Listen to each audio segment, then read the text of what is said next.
Hey everyone, thanks for joining our panel discussion today on authorized push payment fraud. It's an emerging threat. I think we've certainly seen a lot of inquiries from our customers on it, and we thought we'd share a bit of that with you today. I'm very fortunate to have three great panelists with me to discuss it today. Really looking forward to it. We've got Ursula Pearson-Williams from BankservAfrica. She's a system operator of a faster payment network and a number of other networks. We've got Steve from Featurespace, Steve Goddard from Featurespace, who's one of the vendors helping banks and financial services protect against this. And then Kevin in the pound seat as a bank that's having to deal with these realities, Kevin Hogan. So thank you very much for joining me. I'd like to maybe just quickly allow each of you to introduce yourself and maybe talk a little bit about your fraud fighting experience. So let's start with Ursula. Good afternoon, Kara, Steve, Kevin. My introduction to the world of fraud was a little unorthodox. It goes back about 15 years when I worked in the telecoms industry. I don't tell anyone, from a company that actually designed enterprise communication management software. Then we originally focused on management of telephony infrastructure. I'm sure you all have the experience of the pain trying to reconcile your telecom bill.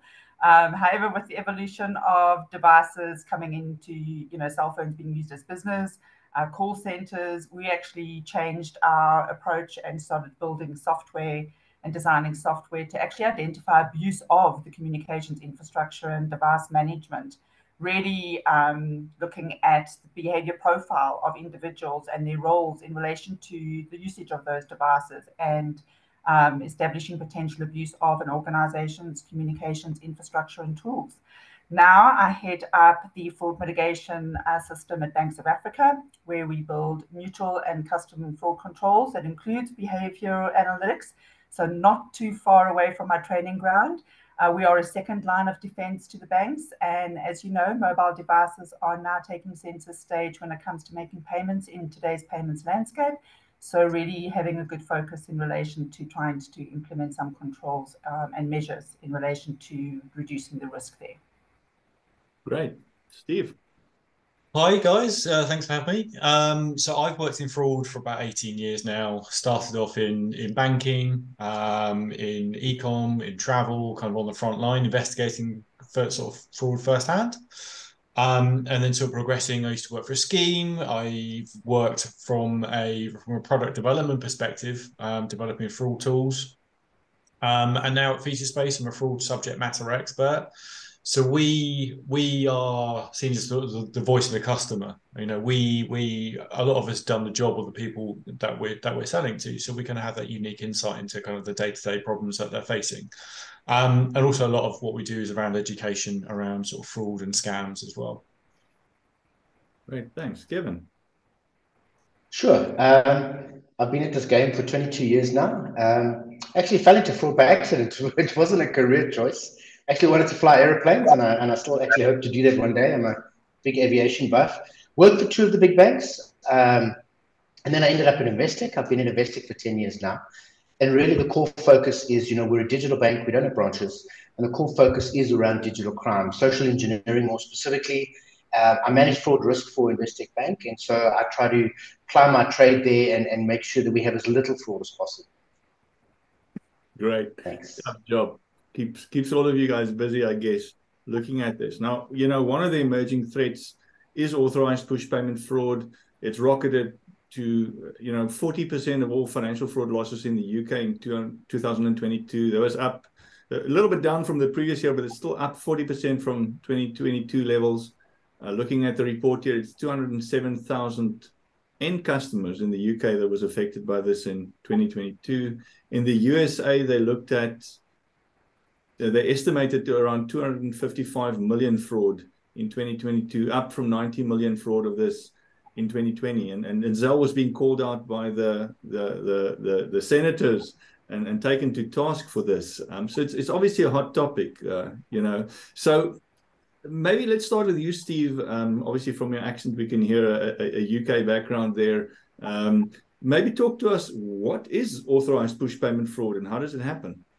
So authorized push payment fraud is when you as a consumer are making the payment. Your details haven't been compromised. Somebody hasn't cloned your card and is using your card somewhere. It's you. Somebody is encouraging you to part with your money. Whether you're logging into your online banking to transfer money out of your account somewhere else. Potentially what we're seeing is you've got police phoning up or pretending to be the police, or people pretending to be from your bank saying, we spotted this unusual activity. It's in your best interest if you move your money from your account to another account.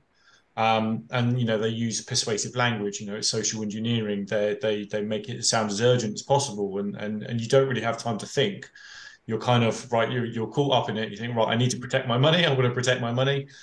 So I'm gonna do exactly what they tell me to do. They know all my details. They know everything about me. They know the processes that I need to follow to be able to make this transaction. If the bank flags up any messaging or ask any specific questions, they know exactly what's going to be asked, so they can kind of talk you through that whole process.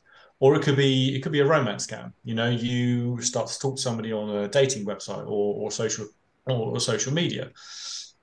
You enter into a relationship with them, and then they start to kind of sort of love bomb you, and you kind of get into the whole kind of the relationship mindset. This is your sole focus. And it's very kind of different, and they do use special techniques to kind of separate you from your sort of family and friends, and kind of basically it's just a one-to-one relationship.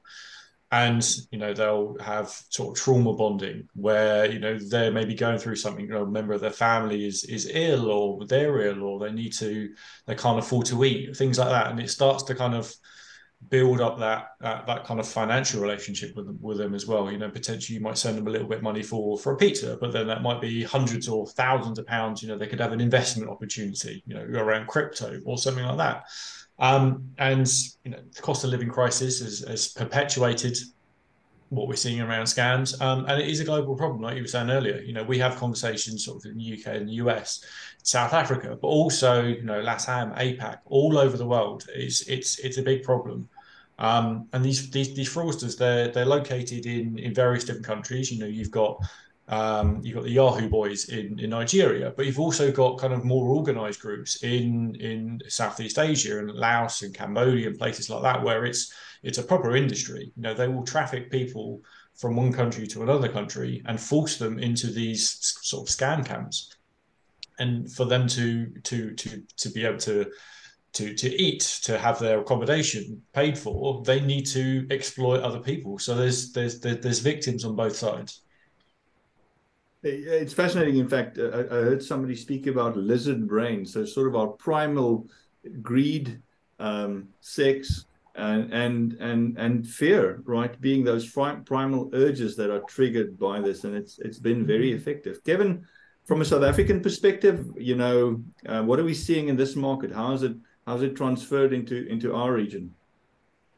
Well, statistically, we're number 3 in the world for APP fraud. I don't think anyone can actually really put their finger on it, but I would like to surmise a guess to say, we've got a very good infrastructure from a technology perspective, but the penetration of the how and the education is actually quite low in this country. Like in the UK, they literally advertise on TV, don't do this, do this. We don't do that sort of thing here in South Africa, and it's actually something I'm quite passionate about. I wish we would start doing it on TV, because we could really help a lot of people do it. Obviously, the banks are educating their clients and they're going through the motions. But again, in my world, and apparently it's a really good thing, only 50% of our clients are reading our comms.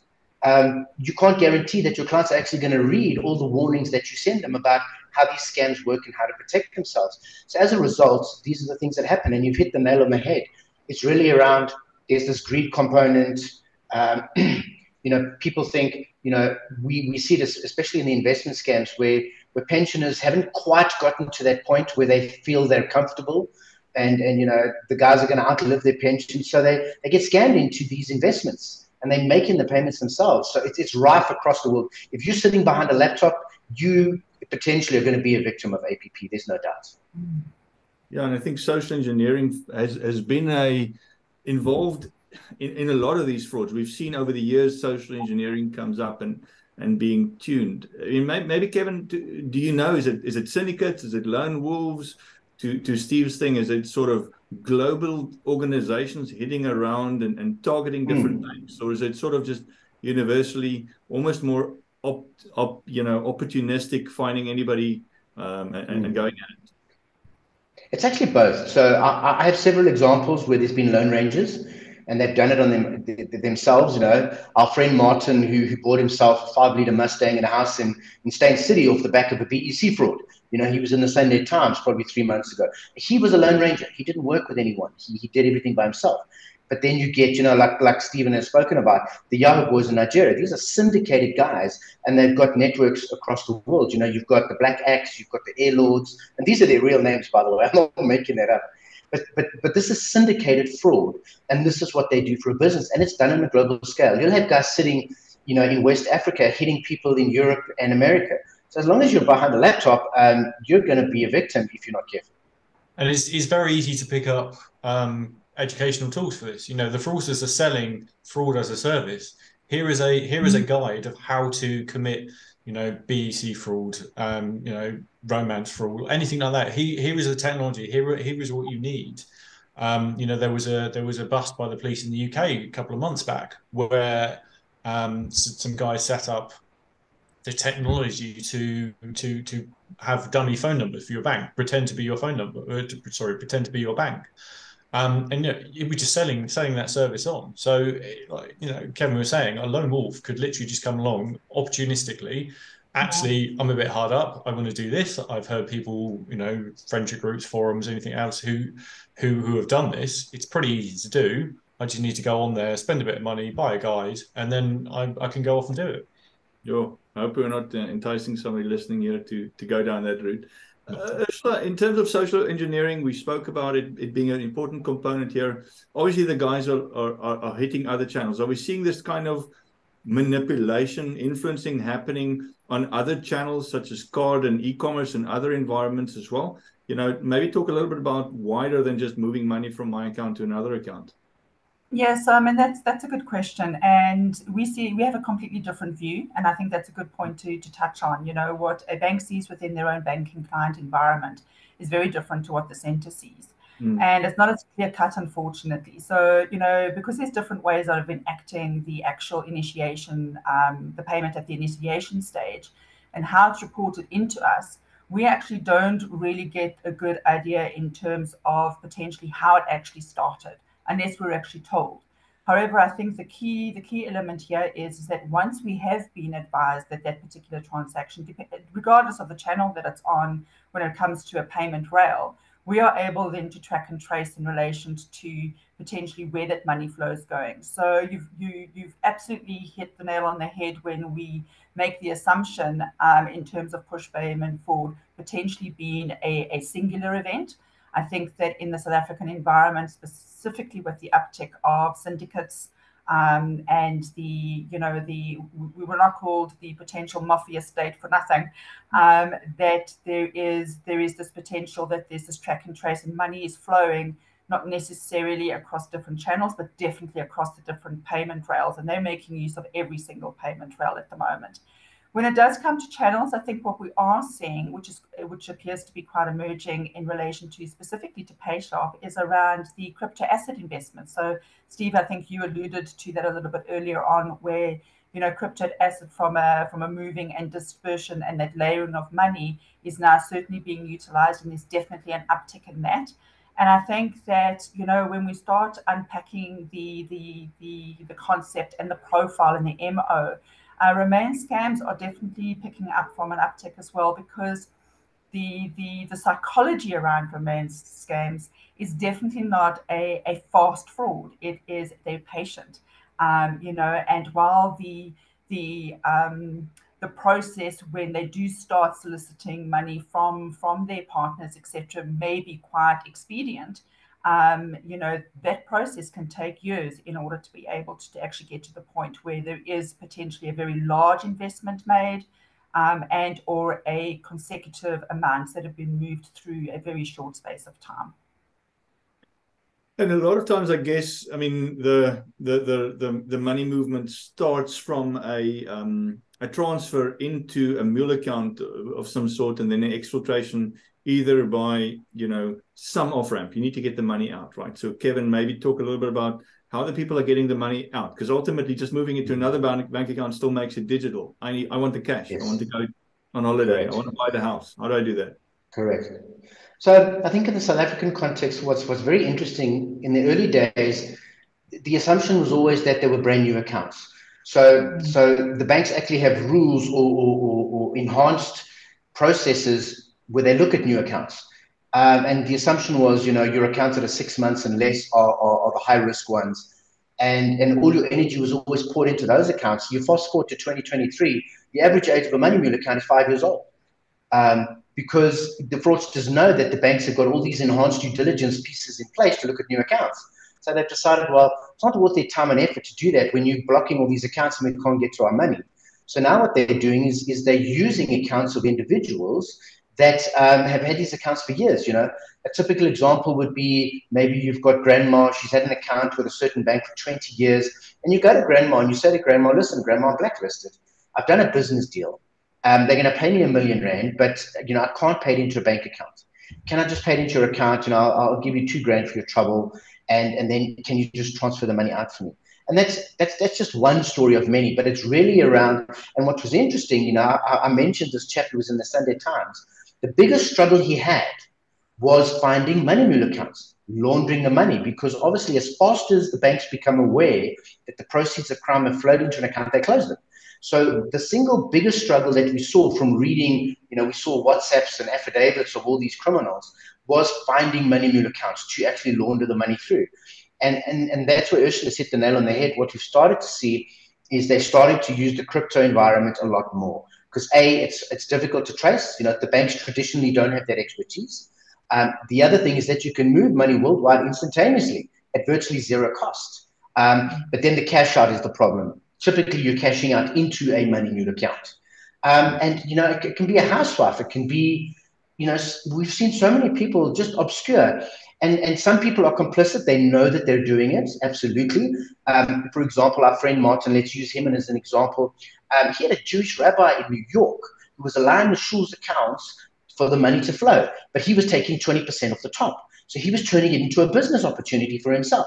But then it can be on the other side of the spectrum where it's, you've conned a family member and you've told them some sob story and they've allowed the funds to flow. So those are the polar extremes. And it's become really difficult because, as you can see around the world, from an AML perspective, there are a lot of legislation, a lot of processes, a lot of systems involved in detecting illicit flows. So that net is closing in on these guys. So they're having to get far more creative in how they're moving these funds.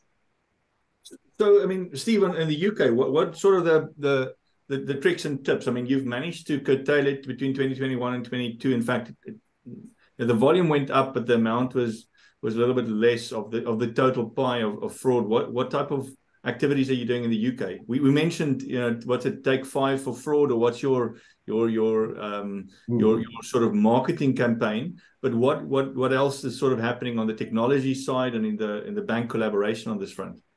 Yeah, and like you said, and like Kevin said as well, there's a lot of education around it. You hear it on the radio, you see it on the news, you see it in the newspaper. It's very sort of upfront and in your face, and never a day goes by without a story in the press around somebody being scammed, somebody being defrauded.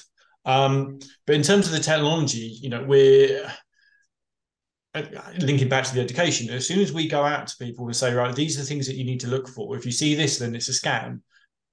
The scammers see that as well, so they change, they adapt their methods and their attack vector. So we're always kind of a little bit behind. But what we need to, and what we have developed is adaptive sort of behavioral analytics that adjusts, that will, it isn't just trained on what we've seen. It will look for behavior which is out of the ordinary.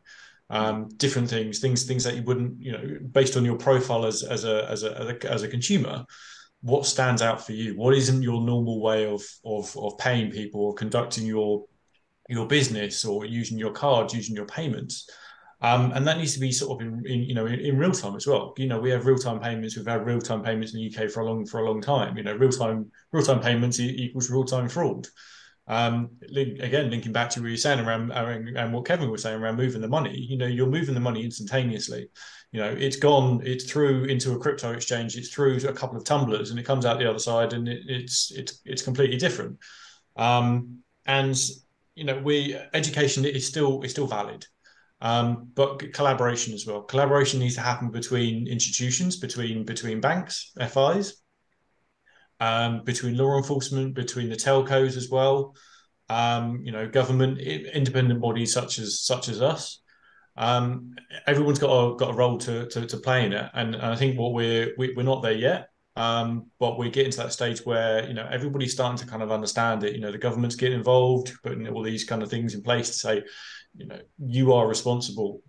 We have the payment system regulator in the UK bringing in regulations next year, saying that there's going to be a 50-50 liability split between banks.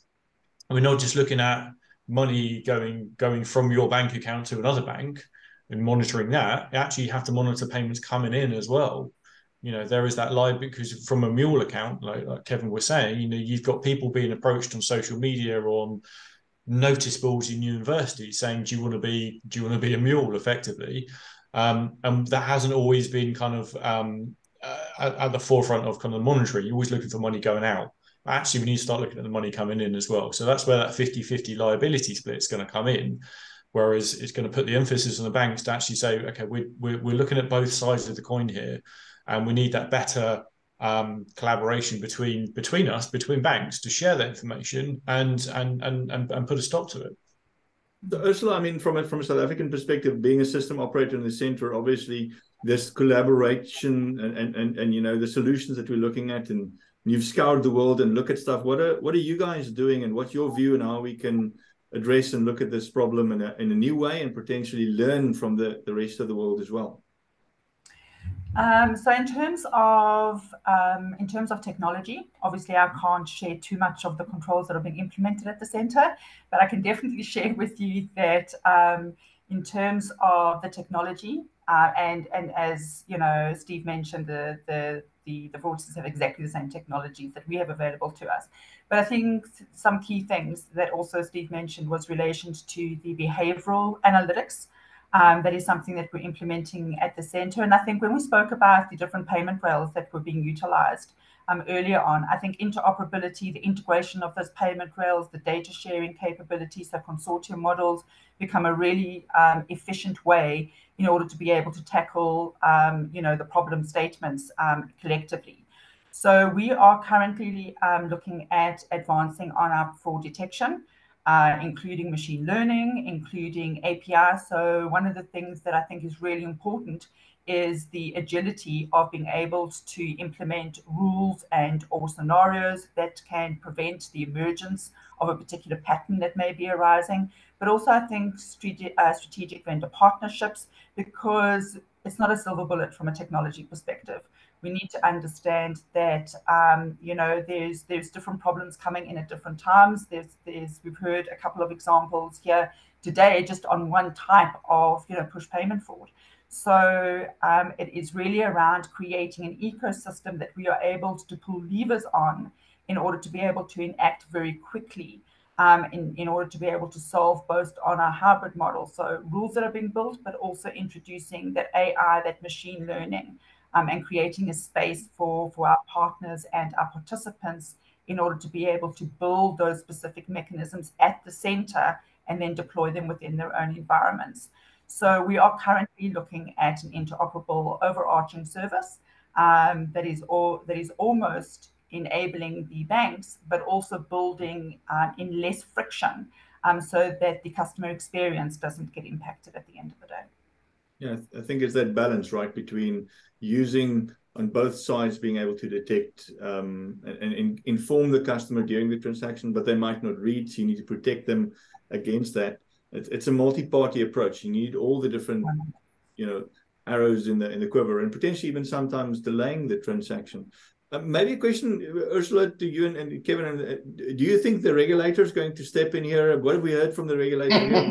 The US, Yeah, both sides. I knew this question was coming. Yeah. Kevin, would you like to answer that? Got to go there. Yeah, I suppose to Steve's point. So, I mean, we're very close to our UK business, and for example, he's pointed out that there's this law coming in February in the UK that literally requires the sending and receiving banks to cough up 100% refund on APP fraud. So they're sending 50%, they're receiving 50%. And in our engagements with the Ombudsman here in South Africa, not just us, but all the banks, we can start to see that there's this shift away from holding clients liable for negligence. The reality is all victims of fraud are negligent in some way. In most cases, the victim is the enabler. It is not the wondrous hacker who's just this coding genius. The client, the person, has done something to help that fraud along. And so you can start to see that the Ombudsman is starting to shift to say, guys, your products are being used and clients are being manipulated to use your products, and fraud is being committed against them. And you can see the Ombudsman starting to lean towards holding the banks liable for these frauds and not the clients. They're going exactly the same way that the UK is going. And we've been telling our colleagues, we've been telling our executives, guys, this is coming. And so, for example, at Investec, we've actually heeded that call, and we've made a fundamental shift in our approach towards clients who are victims of fraud, because we can see the shift from the Ombudsman, but also from a consumer perspective. You know, there are only so many consumers to go around, and you need to look after them. They need to know that they are being looked after when things are good and when things are bad. So if you're not doing it on your own, the Ombudsman is certainly going to force you to do it. We can see that shift is coming. It's not even a debate anymore. And Kevin, I think you've made a good point. So currently there's no regulations in South Africa like the policies that are being drafted in the UK. But personal engagements with the regulator, they definitely are watching the developments around the world in relation to the legislations that have been drafted. And I think the South African environment is a very collaborative environment. So I think what the regulator is doing is they're watching to see what the banks are going to come up with from a solution collectively in order, for them to determine whether they have to do a hard and fast legislation or whether they believe that actually, the banking system in South Africa is actually doing sufficiently enough to protect the customer. Yeah, I think it's going to get messy. Yeah. I think in PSD3, we even see it coming out in that as well. So this is sort of a global trend. And I think that, to Kevin's point, how do you prove who's really in on it and how ignorant are they? It gets into complex side. We've had such a fascinating discussion. I've got like 50 questions left, but we're running out of time. So I'm going to do a final round with each of you to maybe give me a perspective around what do you think more needs to be done? And where do you think we need to go dig to find an answer? What's the solution, and where do you think we need to be looking to this? So we'll start ladies first. Ursula, maybe thought from your side. So, Kevin, you touched on something a little bit earlier in terms of the South African society, the maturity, the education. But I actually think that the incongruous nature in terms of the banking community being quite advanced and mature, and then there's this huge gap with the consumers and obviously the customers. So in terms of that dynamic, definitely more can be done from an education perspective. Not necessarily, I think the banks are really trying to reach out to their customers, but it really is around how do we get them to actually understand the dynamics of the fraud that's taking place. And I think that's something that really needs some attention. I think in terms of the environment, and there's definitely a lot of movement within the South African banking environment to create a standard and a framework and a categorization. As I mentioned earlier, from an operator perspective, we may not necessarily understand how that fraud was initiated. That sits within the banking environment. But it may be different from bank to bank in terms of that understanding, and it gets complicated because every bank may have a different target market, may have a different product and a service. So how do you bring that consistency in order to say, this is our problem statement, this is what we're trying to solve for? And I think then it is really around getting consensus around data sharing. Let's build a safe environment in which participants who want to solve and are like-minded in wanting to solve this problem together, and let's build that framework in a trusted environment in order for us to be able to do that. So those are really the three key areas that I think some traction is needed on technology. Will always be available to us in order to be able to deploy and implement. I think collaboration and sharing is key in real time. Otherwise, it's going to be too late. Steve, from your perspective. In real time. Yeah, I mean, I'd echo all of those points, and just add, I think we need to listen to the victims more as well. We read a lot of stories, but actually, let's ask them. Let's hear from those victims and understand what would have made a difference to them from their interactions with the bank.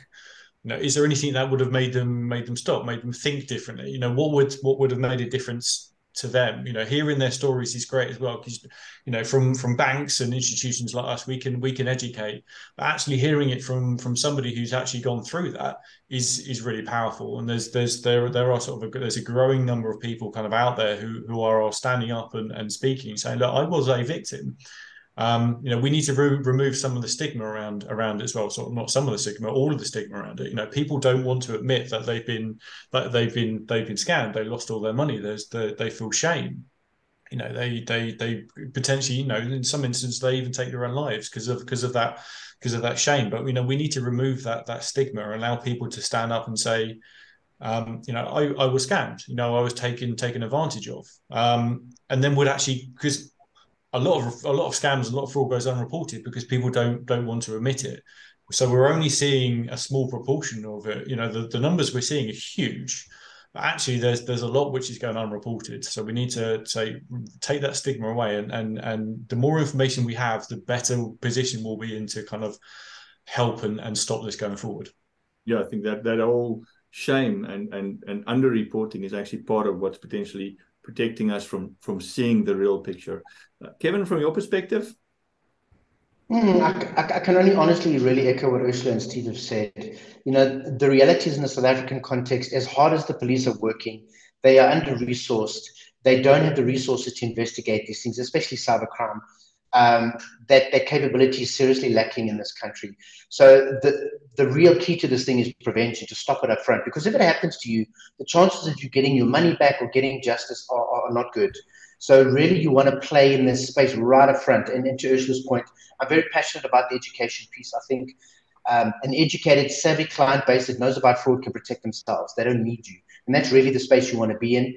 But unfortunately, the reality is, we've seen it, is that, and we're very aggressive about our education campaigns, but there's always going to be the subset of client that just doesn't bother. They don't read it. They don't. And so you need other elements to protect them. And so it's this investment in technology and an ongoing investment in the machine learning and the AI and the behavioral. And it's just got to keep getting embedded, because basically what you're compensating for the individual, through naivety or just lack of awareness. And there's an expectation from your client that you are doing that for him.